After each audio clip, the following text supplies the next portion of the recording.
Domariyaganj Lok Sabha seat को लेकर जो है राजनीति हमेशा गर्म रहती है। डुमरियागंज और सिद्धार्थनगर का चुनाव हमेशा राजनीति के साथ साथ जो है धार्मिक भी होता है। लोकसभा 2024 चुनाव सर पर है। सभी पार्टियां पूरे दमखम के साथ जो है लगी हुई हैं।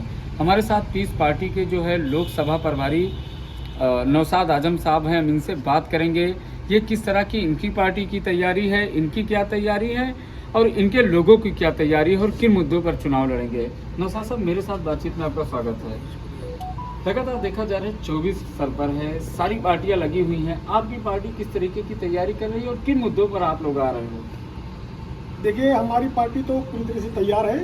चुनाव में हमारी पार्टी ने हमको आज से लगभग 6 महीना पहले, चुनाव से 6 महीना पहले हमको कैंडिडेट घोषित कर दिया।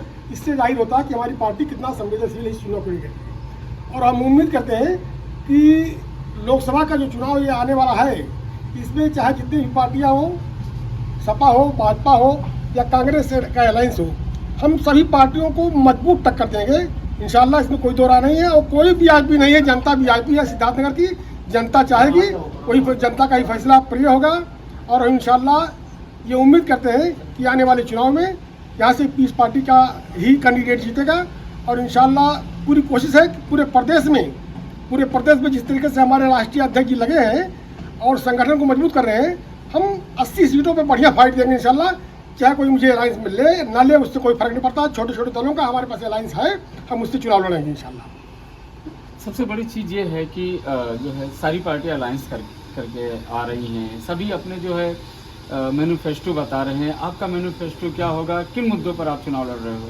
हमारा मैनिफेस्टो तो जाहिर है कि हम रसूलुल्लाह के मानने वाले हैं और उन्हीं का जो मिशन था, उन्हीं का जो प्रोग्राम था, उसी प्रोग्राम के तहत हम चल रहे हैं। गरीबों को न्याय मिलेगा, दलितों पिछड़ों को न्याय मिलेगा और मुसलमानों को उनकी जो हिस्सेदारी है, जो हिस्सेदारी नहीं मिल पा रही है, उस हिस्सेदारी को हम पूरी तरह से, जब तक हमको हिस्सेदारी नहीं मिल रही है तब तक हम हिस्सेदारी के लिए संघर्ष करते रहेंगे और हिस्सेदारी लेकर ही तय मिलेंगे इंशाल्लाह। एक सबसे बड़ा दाग है सिद्धार्थनगर जिले के लिए। सिद्धार्थनगर जिले की अगर बात होती है तो ये पिछड़ा जिला माना जाता है। अगर आप यहाँ से चुन के आते हो, जाहिर सी बात है आपको प्रभारी बनाएगा, आप ही चुनाव लड़ोगे। सिद्धार्थनगर के लिए क्या होगा? सिद्धार्थनगर तो पिछड़ा जिला है, इसमें कोई दो राय नहीं है। और यहाँ की नेताओं की देन है। यहाँ इटवा विधानसभा में तो कहते हैं वीआईपी क्षेत्र है, और वीआईपी क्षेत्र में चले जाइए, किसी भी गांव में जाइए तो सिर्फ खड्डे नजर आएंगे आपको। सड़कों पे खड्डे हैं, बल्कि सड़कों पे खड्डे नहीं, खड्डे में सड़कें हैं। और यहाँ कोई विकास काम नज़र नहीं आ रहा है। और अगर हमको मौका मिला, जनता ने हमको समय दिया, चुनाव जिताने का काम किया, तो इंशाल्लाह इस क्षेत्र को, जो सिद्धार्थनगर जिला है, इस जिले को बढ़िया सड़कें, बिजली की व्यवस्था, पानी की व्यवस्था, चिकित्सा, सब इंशाल्लाह बहुत कायदे से चलेगा और सबकी व्यवस्था कराई जाएगी। आपने कहा कि गड्ढों में सड़कें नहीं, सड़क में गड्ढे और जो है सड़क गड्ढे में है। लेकिन यहाँ के जो मंत्री रहे सतीश द्विवेदी, मौजूदा विधायक माता प्रसाद पांडे का कहना है कि हमने जो है सड़कों का जाल बिछाया है। भारतीय जनता पार्टी भी लगातार कह रही है चिल्ला चिल्ला के कि हमने सड़कों का जाल बिछाया, सारी सुविधाएं अच्छी हम दे रहे हैं। तो फिर कहीं ना कहीं ये तो दोहरी राजनीति कर रहे हो। ये सड़कों का जाल नहीं बिछाया है, ये सिर्फ बयानबाजी से समाज को उस जाल में फंसाना चाहते हैं। समाज तो देख रहा है ना कि सड़क कहाँ बनी, कहाँ नहीं बनी है, बिजली की क्या व्यवस्था है, सब देख रहे हैं। उसमें कोई ढकी छिपी बात नहीं, कोई आदमी छिपा लेगा। कोई भी सड़क जाइए, आप कहीं भी सड़क जाइए, देखिए बदोखर वाला मार्ग देख लिख चले जाइए, आप यहाँ से चले जाइए बेलहासा वाला मार्ग देख के चले जाइए, जितनी सड़कें हैं सब जर्जर है पूरी तरह से और टूटी हुई है, उसकी कोई देख रेख नहीं हो पा रही है। इंडिया अलायंस और भारतीय जनता पार्टी के बीच नोक-झोंक जारी है। वो कह रही है हम जीतेंगे, वो कह रहे हैं हम जीतेंगे। आपकी पार्टी का क्या कहना है? हमारी पार्टी कहना कि न वो जीतेंगे न ये जीतेंगे, समय आएगा तो जनता बताएगी कौन जीतेगा। तो क्या पीस पार्टी जीतने? बिल्कुल पीस पार्टी इंशाल्लाह, पीस पार्टी अपनी हिस्सेदारी दिखा देगी इस बार चुनाव में इंशाल्लाह।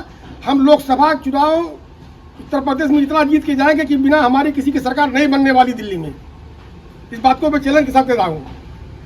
कौन प्रत्याशी होगा? आप ही प्रत्याशी होंगे या पार्टी किसी और को ला रही है यहाँ से? अब प्रत्याशी के बारे में तो डॉक्टर साहब ने खुला कहा कि आप मेरे प्रभारी, प्रत्याशी सब कुछ आप हैं, आप चुनाव की तैयारी कीजिए, आपको चुनाव लड़ना नहीं है, मैं चुनाव आपको लड़ाऊंगा, उन्होंने कह दिया है।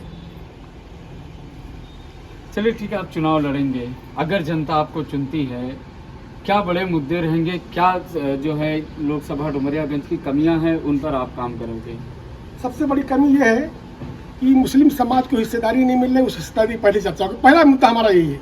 दूसरा मुद्दा जो अति दलित है, अति पिछड़ा है, जिसका लोग वोट लेते हैं लेकिन उसको समाज में हिस्सेदारी नहीं मिलती है, ना उसको सरकार में साझेदारी मिलती है, ना उसको कहीं नहीं भी साझेदारी नहीं मिलती है। उनको साझेदारी में पहुंचाकर उनको उनका अधिकार दिलाने का ही काम करेंगे, यही हमारा मेन मुद्दा है। सड़कें बनाना तो ये तो आम बात है, अगर सरकार में हम रहेंगे इंशाल्लाह तो या हम लोकसभा सदस्य हो जाएंगे तो सड़कें तो बनाना हो तो प्राथमिकता के आधार पर है। सड़कें तो मेन चीज सड़कें हैं, सड़कों को बनाने का काम करूँगा और बिजली की व्यवस्था दुरुस्त होगी, पानी की व्यवस्था दुरुस्त होगी, ये मेन मुद्दे हमारे हैं। एक चीज़ सबसे बड़ी चीज़ है, लोकसभा डुमरियागंज में एक जगह पड़ती है बिस्कोहर का पश्चिम टोला, कहीं ना कहीं ये पूरे विश्व में विख्यात है। उस नाम से जो है ये जगह जो सिद्धार्थनगर के ऊपर एक कलंक माना जाता है, इसको लेकर क्या किया जाएगा? देखिए, वो कुछ उनकी मजबूरियां रही होगी और हम सोचते हैं कि अगर सामाजिक तौर पर उनकी मदद की जाए तो ये बुराइयां दूर हो जाएंगी और हम कोशिश करेंगे इंशाल्लाह कि उनको आर्थिक सहायता देकर के उनके अंदर से ये बुराइयां खत्म की जाए। क्या कहेंगे यहाँ के लोगों के लिए, क्या अपील करोगे आप? यहाँ के लोगों से हम तो यही अपील करेंगे ना, जैसे आपने बिस्कोहर का नाम लिया, तो हमारे समाज में एक निकलता है जो हमेशा हर साल में निकालते हैं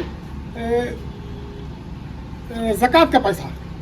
उस ज़कात के पैसे को अगर मुसलमान खर्च करना शुरू कर दे तो भारत से ही गरीबी दूर हो जाएगी। बिस्कोहर की बात क्यों करते हैं? अगर ज़कात का पैसा पूरी तरह से सही जगह पहुंचा दिया जाए तो इस देश का जो 22 करोड़ मुसलमान अगर ज़कात का पैसा देना शुरू करे तो इस देश सरकार की ज़रूरत नहीं है, मुसलमान ही गरीबी दूर कर सकता है। कहते हमारे साथ नौशाद आजम साहब, इनका कहना है कि जो है पीस पार्टी इस बार जो है सत्ता में आ रही है, हम अपनी हिस्सेदारी को लेकर जो है उत्तर प्रदेश से निकलेंगे और अपनी हिस्सेदारी जो है लेकर रहेंगे। बिस्कोहर की बात पे इन्होंने बताया कि जो है मुसलमान ज़कात अगर देता है तो इस तरीके की चीज़ें जो है दूर होंगी और अगर हम सत्ता में आते हैं, हम यहाँ से सांसद बनते हैं तो वो सारी चीज़ों को भी दूर किया जाएगा। फारूक अमीन, सिद्धार्थनगर।